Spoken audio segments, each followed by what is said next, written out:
मैं बिंदास कैफ़े की नुमाइंदगी कर रही हूँ और मैं अपने यानी कि चेयरमैन फराज अहमद कभी की बेहद मशहूर हूँ कि उन्होंने मुझे ये मौका फराहम किया कि मैं बिंदास कैफ़े के बारे में गुलपाश किस तरीके से हमारे बिंदास कैफ़े में इजहार मोहब्बत पैदा करता है इसको बयां कर सकूँ।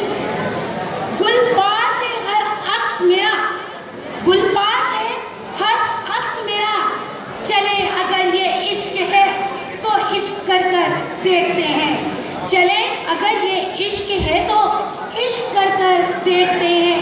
गुलपाश कैफ़े में खुश आमदीद और मेज़बानी का खुसूसी इजहार किया जाता है, जो लोगों में एहसास पैदा किया जाता है।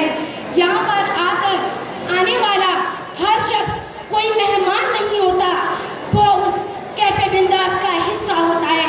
उनको ये तायुन किया जाता है कि वो यहाँ पर आकर गुलपाश हर दिल को नरमी और मोहब्बत से नौशाद करे। गुलपाश